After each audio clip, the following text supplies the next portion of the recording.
ദൈവത്തിന് നിരക്കാത്ത രീതിയില്ല ഇപ്പൊ നിങ്ങളുടെ അഹങ്കാരം. അച്ഛനും അമ്മയും മുത്തശ്ശിയും വേദനിപ്പിച്ച അതിന്റെ ഫലം എന്താ നിങ്ങൾക്ക് അറിയോ? ദൈവത്തിന്റെ ശിക്ഷ എന്താണെന്നറിയോ? നിർത്തി. അല്ല രാധികെ, മ്യൂസിക് ക്ലാസിന്റെ പേരെന്താ? Shyama music school.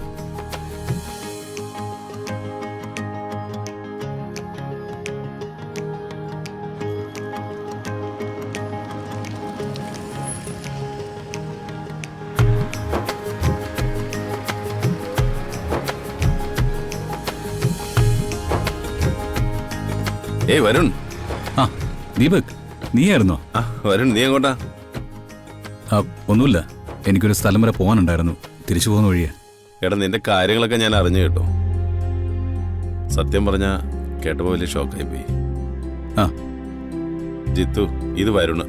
ഞങ്ങൾ ഒന്നിച്ച് പഠിച്ചവരാ. ആ ഹലോ. ഞങ്ങൾ ഒന്നിച്ചൊരു കമ്പനി റൺ ചെയ്യുന്നുണ്ട്, റെഡ് സോയിൽ. നീ കേട്ടിട്ടുണ്ടോ? ആ ഞാൻ കേട്ടിട്ടുണ്ട്. ഈ പുതിയ ബിസിനസ് ഗ്രൂപ്പുകൾ വരുമ്പോൾ സ്വാഭാവികമായിട്ടും നമ്മൾ ശ്രദ്ധിക്കണ്ടേ? വരുൺ ബിസിനസ് ചെയ്യുന്ന ആളാണോ? എടാ, ഇവനെ കുറിച്ച് നീ എന്താ കരുതിയിരിക്കുന്നേ? എടാ, നീ കേട്ടിട്ടില്ലേ കണിമംഗലം ഗ്രൂപ്പ് ഓഫ് കമ്പനീസ്? ഇവിടുത്തെ ഏറ്റവും പാരമ്പര്യമുള്ള കമ്പനിയാ. അത് ഇവരുടെ കുടുംബത്തിന്റെ ആയിരുന്നു. പിന്നെ ഇവന്റെ കാര്യമാണെങ്കിൽ ഇവൻ സ്റ്റേറ്റ്സിലായിരുന്നു. അവിടെ നിന്ന് വന്നു ബിസിനസ്സിലേക്ക് കയറി. ഓ, പക്ഷെ എന്തോ കഷ്ടകാലം, എല്ലാം നഷ്ടപ്പെട്ടു. അതെന്തോ ആവട്ടെ, അതിപ്പോ ചോദിച്ച് അവനെ വിഷമിപ്പിച്ചിട്ട് കാര്യമില്ലല്ലോ. വരുൺ, സത്യം പറഞ്ഞാൽ നിന്നോട് അസൂയപ്പെട്ടിരുന്നൊരു സമയമുണ്ട് എനിക്ക് മാത്രമല്ല നമ്മുടെ ഒരുപാട് സുഹൃത്തുക്കൾക്കും. ആ അതൊക്കെ പോട്ടെ, നിനക്ക് സുഖമാണോ അത് പറ. അല്ല, നീ എന്താ വണ്ടി എടുക്കായിരുന്നേ? ഓ സോറി, നീ ഇപ്പൊ തറവാട്ടിൽ നിന്നും പുറത്താണല്ലോ അല്ലേ? എല്ലാം ജപ്തി ചെയ്തോ? സത്യം പറഞ്ഞാ ഈ നല്ല മനുഷ്യരുടെ വീഴ്ച കാണുമ്പോൾ ദൈവത്തിനോട് പോലും നമുക്ക് പക തോന്നിപ്പോവും. ദേ, ഇവന്റെ കാര്യം നോക്ക്. ഞങ്ങളുടെ ഫ്രണ്ട്സിന്റെ എല്ലാം സ്പോൺസറായിരുന്നു. ഒരാൾക്കൊരു പ്രശ്നം എന്ന് കേട്ടാ എന്ത് സഹായവും ചെയ്യും. എന്നിട്ടും ദീപക്, തൽക്കാലം എനിക്ക് പിടിച്ചു നിൽക്കാൻ ഒരു ജോലി ആവശ്യമാണ്. നീ വിചാരിച്ച എന്തെങ്കിലും നടക്കുമോ? അതോ നിങ്ങളുടെ സ്ഥാപനത്തിൽ എന്തെങ്കിലും? എന്റെ സ്ഥാപനത്തിലോ?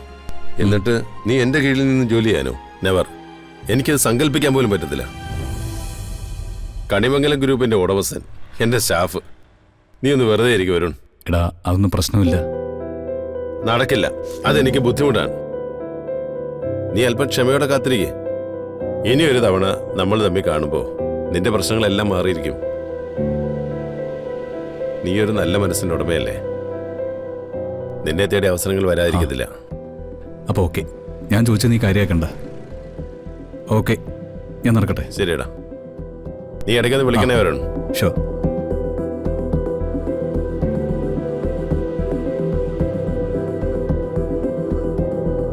എന്താടാ അവന്റെ വീഴ്ച പറഞ്ഞപ്പോ നിന്റെ മുഖത്തൊരു ചിരി ഉണ്ടായിരുന്നല്ലോ? ഞാൻ അവനെ കുറിച്ച് പറഞ്ഞൊക്കെ സത്യമാണ്. പഠിക്കുന്ന കാലത്ത് ഇവനാണ് ഹീറോ. സകല പെമ്പിള്ളാരും ഇവന്റെ പറയാണ്. നമ്മൾ ഏതെങ്കിലും ഒരുത്തിയോടൊന്ന് അടുക്കാൻ ശ്രമിച്ചാൽ അവർ ഇവൻ ഉദാഹരണമായിട്ട് ഇങ്ങോട്ട് പറയും. അത് കഴിഞ്ഞ് അവന്റെ അമേരിക്ക പോക്കും തിരിച്ചു വന്നുള്ള കമ്പനി മുതലാളി കളിക്കലും. പഠിക്കുന്ന കാലത്ത് തുടങ്ങിയ അസൂയാടാ. അങ്ങനെ ഒരുത്തൻ വീഴുന്ന കാണുമ്പോ ഒന്ന് ആസ്വദിച്ചില്ലെങ്കിൽ പിന്നെ എങ്ങനെ? എന്തിനാടാ ശവത്തിനെ കുത്തുന്നത്? ചില ശവങ്ങൾക്ക് കുത്തേൽക്കുന്ന മനസ്സിനൊരു സുഖ.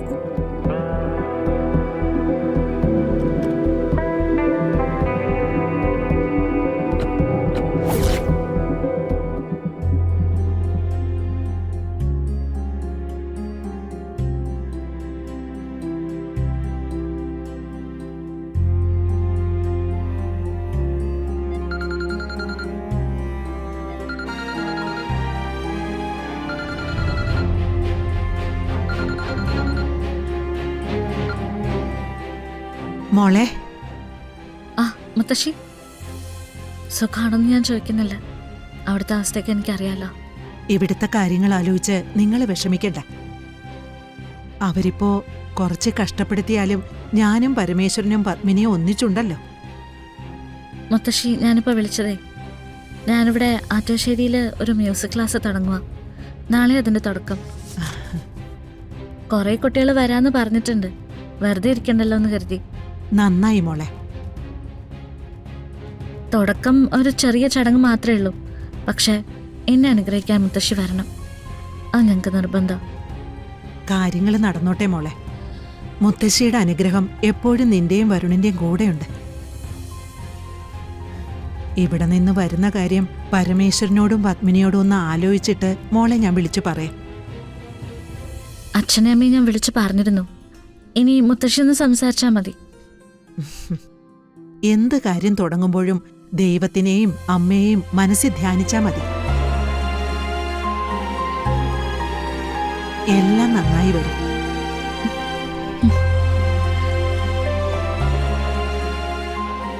കൊച്ചു പെമ്പിള്ളാര് പോലും ഇത്ര നേരം ഫോണിൽ സംസാരിക്കില്ല. എന്താ ഈ ചുരണ്ടിക്കൊണ്ടിരിക്കുന്നത്? അവിടെ അടുക്കളയിലും പുറത്തുമായിട്ടേ എന്തൊക്കെ പണികളുണ്ടെന്നറിയാമോ? ചെറിയമ്മേ, ഇതൊക്കെ കരുതി കൂട്ടി ചെയ്യുന്നതാ. ദേ, ഇപ്പൊ സംസാരിക്കുന്നത് ആരോടാന്ന് അറിഞ്ഞൂടെ? ഒന്നെങ്കിൽ വരുണിനോട്, അല്ലെങ്കിൽ രാധികയോട്. അവനും അവൾക്കും അവിടെ ഇരുന്നിട്ടേ സമാധാനം ഇല്ലായിരിക്കും.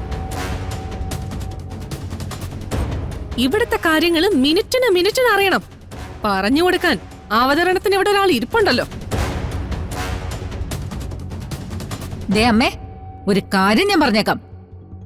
ഈ ഫോണും പിടിച്ചോണ്ട് പിന്നെ ഇരിക്കുന്നത് ഞാൻ കണ്ട തല്ലി പൊട്ടിച്ച് ഞാൻ കളയും.